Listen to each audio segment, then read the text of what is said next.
and so do outsiders. But this prize, so difficult to steal, will prove even harder to keep. Fierce battles, dangerous liaisons, and territorial wars lie ahead. Who will be the next ruler of Ranthambore?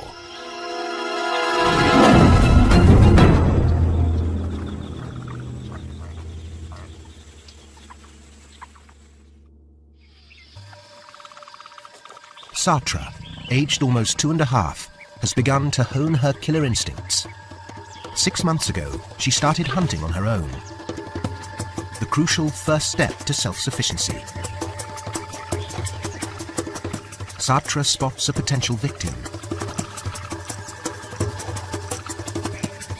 But success depends on timing.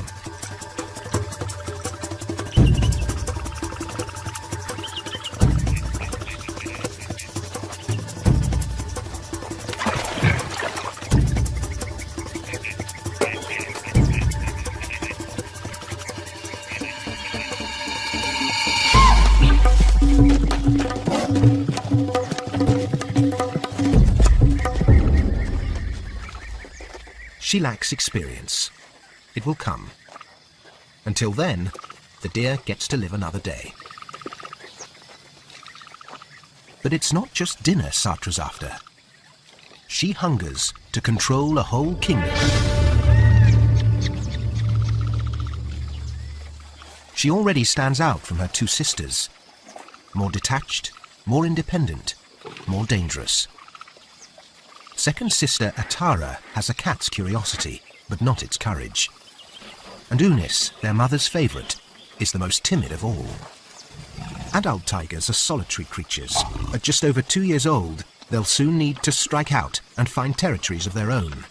Or they can fight for the right to stay here, but that won't be easy. A formidable opponent stands in their way. Their mother, Machli, Queen of Ranthambore. Her remarkable 10-year rule has won her fame throughout India. Aged 3, she claimed the throne in daring but classic style, by deposing and banishing her own mother.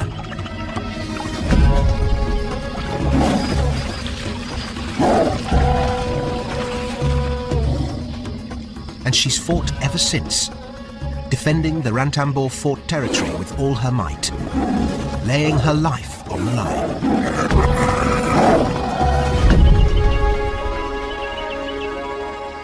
Tigers usually can defend their throne for only 7 to 8 years. Machli's extraordinary 10-year reign attests to her courage and tenacity. And the battle's worth fighting because the stakes here are so high. Ranthambore is one of the best tiger territories in India. Centred round the 1,000-year-old fort, the landscape provides ample food and water almost all year round. The Rajbagh Lake below attracts the prey the big cats need. Sambar, spotted deer and wild boar. The national park, over 400 square kilometres of wilderness, is one of the last great tiger sanctuaries of northern India. It's a haven for other wildlife too.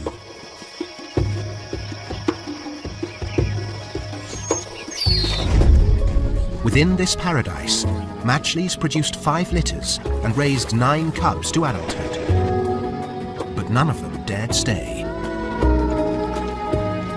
Until now. With these new cubs, a new regime. At 13, the Great Queen has reached her twilight years. 5 years past her prime, she can't muster the strength she once had. And Satra knows it.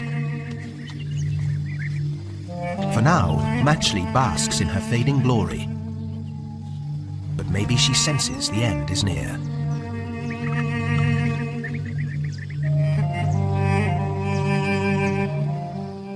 Young Satra, the dominant daughter, already samples the perks of this tiger paradise. And she's sharpening her skills all the time.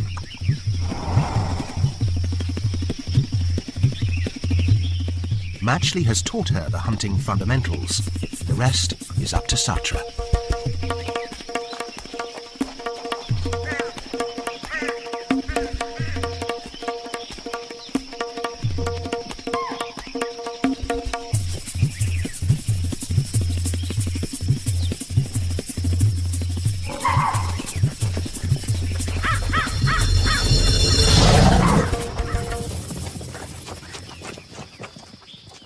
takes patience, but eventually she catches a fawn.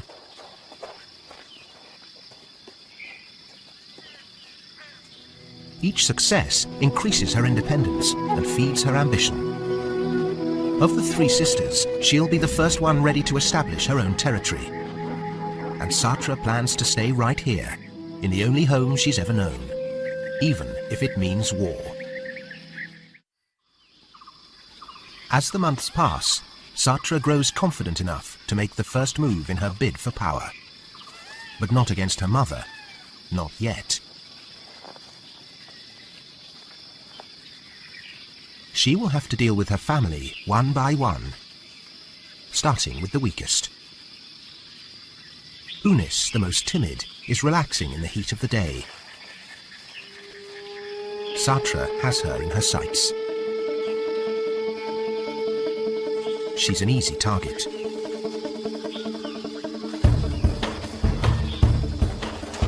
As cubs, the sisters probably stalked each other in play fights, so Unis has no sense of danger.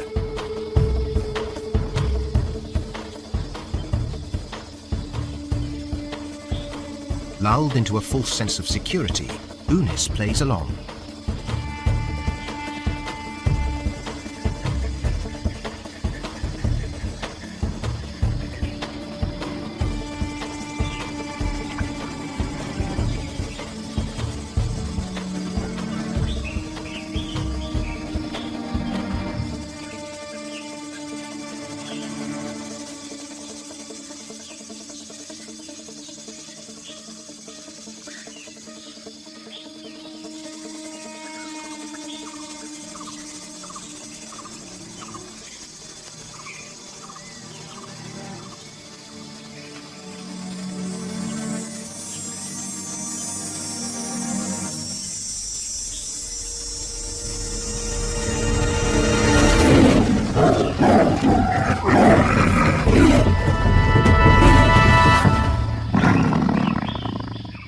Satra's made her intentions very clear, and she stalks away. The days of innocent sibling rivalry are over. Satra will continue to bully her like this. Unis is now at the mercy of her determined sister. The balance of power within the family has started to shift. With her first victory, Satra's one step closer to claiming the crown. Unis, defeated and disheartened, slinks off to find the rest of her family.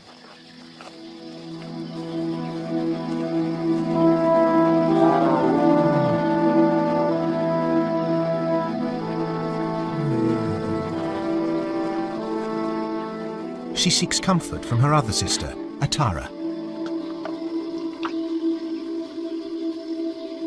Satra's violent swipe was no empty threat. Unis knows if she stays here, she risks further attacks. Unis has no choice. She'll need to find a new territory. This may be the last time these two sisters are together.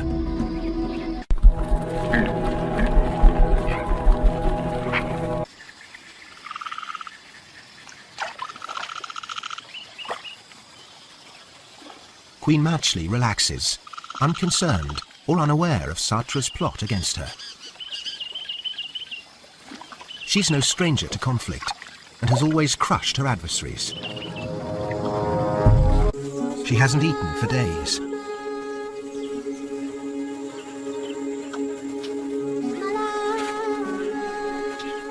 To find enough food, Matchley must control a territory of 10 to 40 square kilometers. And it's vital she discovers a water source. It doesn't help that she's not the only big cat here. Leopards also hunt in these hills. Both big cats depend on wild boar and sambar. Tigers are stronger than leopards, but Matchley, old and slow, can't compete against them for food. Even worse, her wandering might lead her into the dangerous domain of a male tiger. She may spend weeks finding a safe place to settle.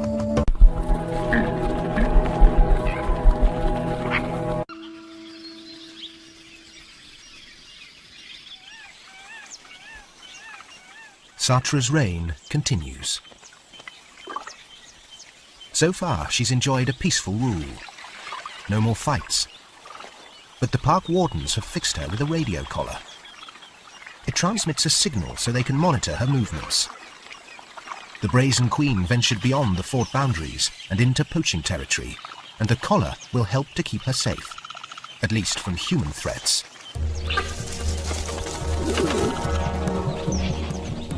Not far away, a different kind of danger is approaching.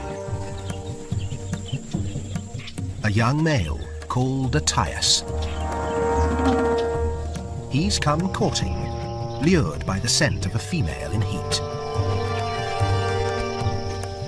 When females are ready to mate, their smell is stronger. Attias can follow scent markings and roars from up to 2 kilometers away, a path to a potential mate. And today, that's Unis.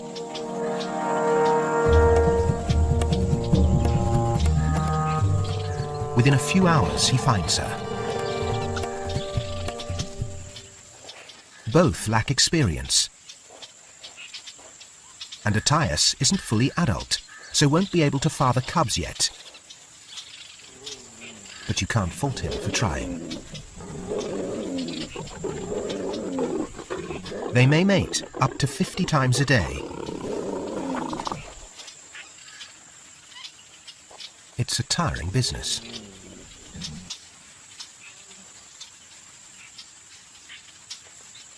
Tigers have several partners over their lifetime. Attias is likely to stay with Unis for a few days.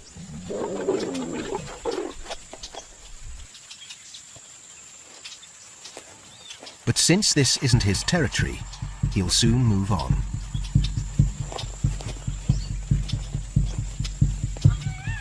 Next to the Rajbagh Lake, Queen Satra patrols her domain, perfuming her path as she goes. Like her sister, she wants to attract a mate, but inviting a suitor into her lush kingdom could bring more than she'd bargained for. And who picks up her signals? None other than Attias. Following the trail, he closes in on her domain.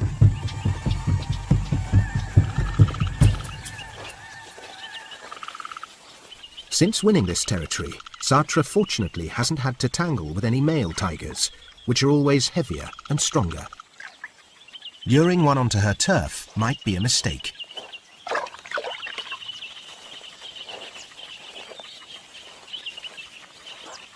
Their paths finally cross.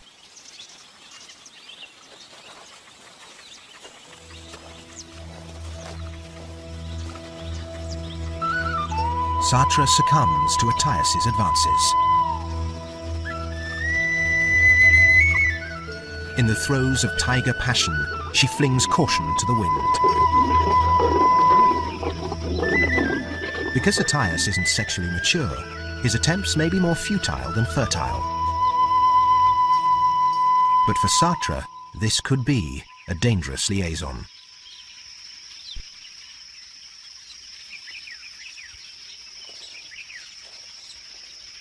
Attias might want more than just a mate. He might want Satra's entire kingdom. Lucky Attias has stumbled into a prize territory without any resident males and with 2 young single females nearby. It's every male tiger's dream. Why should he think of moving anyplace else?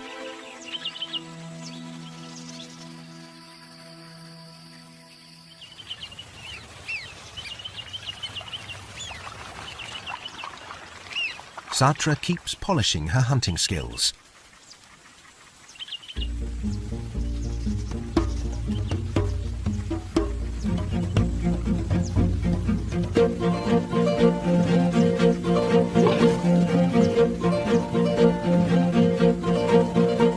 young queen of Ranthambore still has a lot to learn.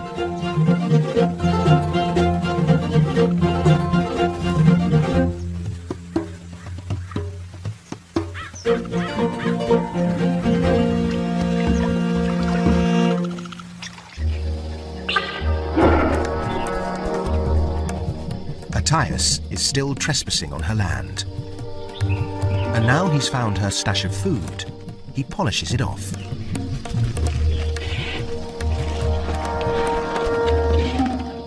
Satra's hard-won paradise faces a serious threat. And the timing couldn't be worse. The annual monsoon is sweeping up from the south. With the downpour comes upheaval. Over 80 centimetres of rain can fall in 4 months, flooding Ranthambore from June to September. But before the deluge comes the exodus. Both predator and prey leave the fort for higher ground. It's the worst time of the year for hunting, and the tigers usually head out too. But Satra stays put.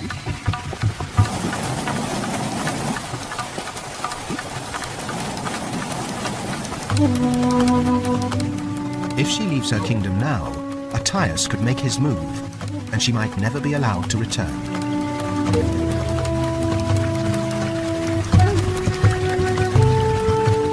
And so Satra must ride out the storm for 4 lean, wet months.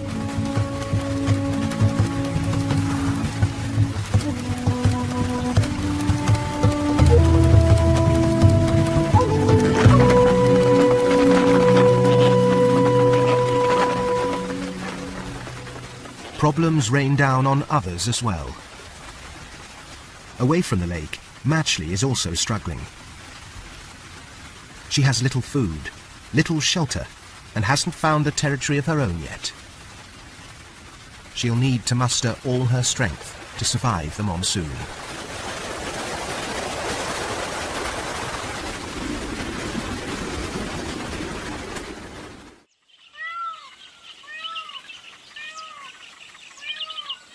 Finally, the rain passes and the floods subside. Animals return to the lake. And Attias, who hasn't shown his face for months, returns bolder than ever. But Satra can't spend all her time defending her boundaries. She needs to eat. And while she's out hunting away from the lake, there's nothing to stop Attias moving in. He's staking out all the prime places, including Satra's favourite spots.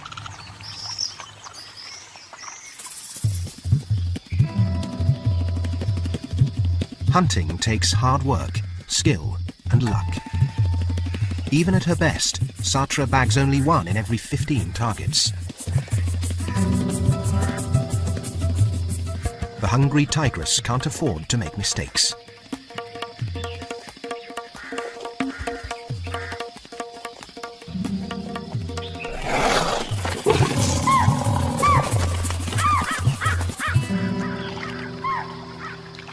She catches a young spotted deer, but still has a problem.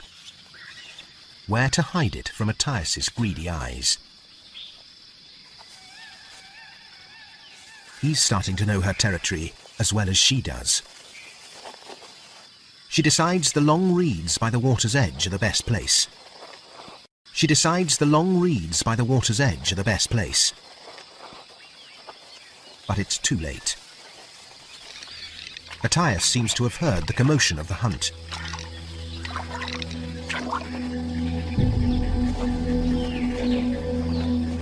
Stealthily, he closes in on Satra. He doesn't want confrontation, just dinner. Satra senses he's coming.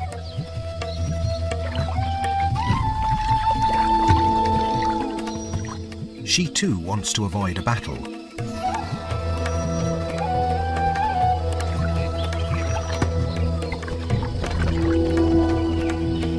So she retreats, reluctantly abandoning her half-eaten meal.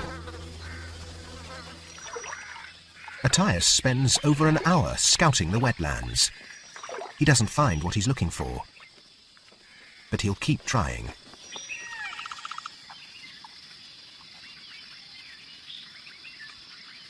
Back in the fort territory, Queen Satra finds her regal role unsettling. Taking the land from her weakened mother is one thing, holding on to it quite another. She tries to rest by a banyan grove, but can't.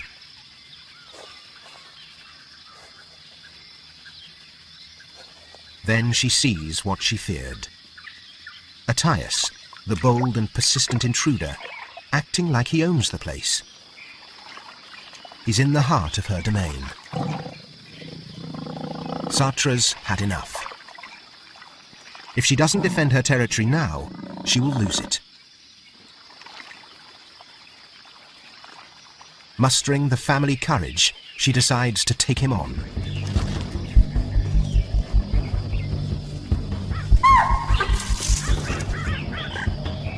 She's never challenged a male before, but she's determined to face her fear. Heavyweight Attias knows she's nearby and prepares himself for battle. Queen Satra will never share her domain.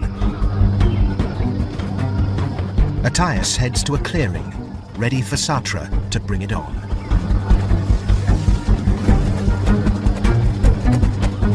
Today, the Queen faces the ultimate test. A dynasty hangs in the balance. Satra is going to confront him at any cost.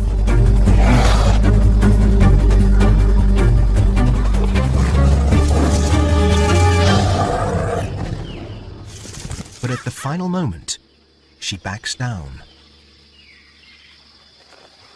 Over 250 kilos of brute force is just too intimidating. She offers a mating position, but Attias doesn't care. He's got what he wants.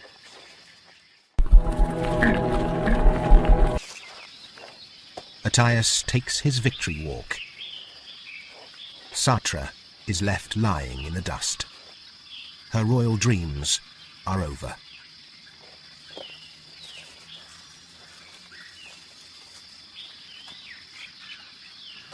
Like the mother and sisters Satra drove out, she too faces exile.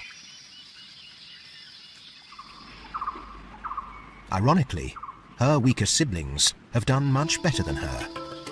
Timid Unis, the late bloomer, established a new domain behind the fort and grows more confident by the day.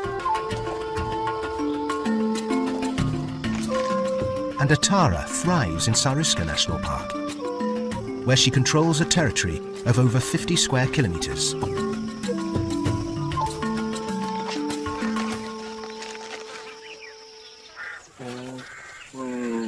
But their mother, the once great Queen Matchley, has only her reputation. And she cannot live off that. Finding food remains a challenge. She tries to hunt deer calves, the easiest prey of all.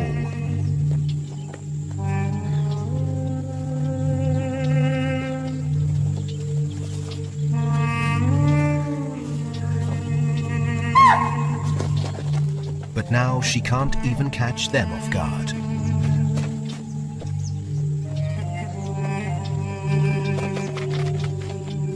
Matchley is broken, hungry, and tired. Reduced to scavenging, she discovers the remains of an old kill. But it won't sustain her for long.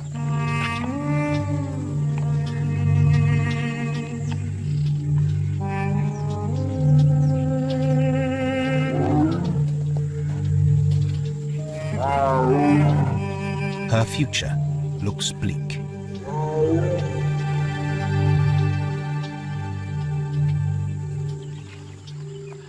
Now, for the first time in over a decade, Ranthambore has a king. Attias won the best territory in India. he'll enjoy the riches of tiger paradise, at least until another challenger comes along. But for now, his future looks secure.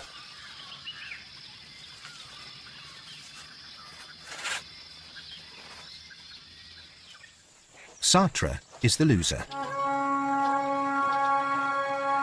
She didn't have the strength to take on a male.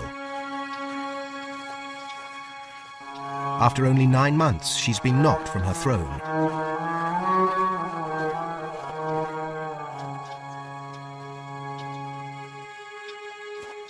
Her courage and ambition had taken her far, but she couldn't hold on to the land she had won.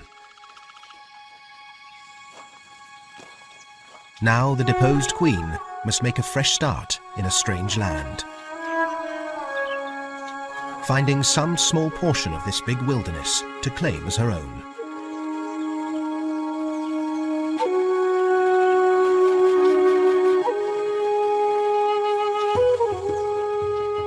But she's still young, and her prime years lie ahead.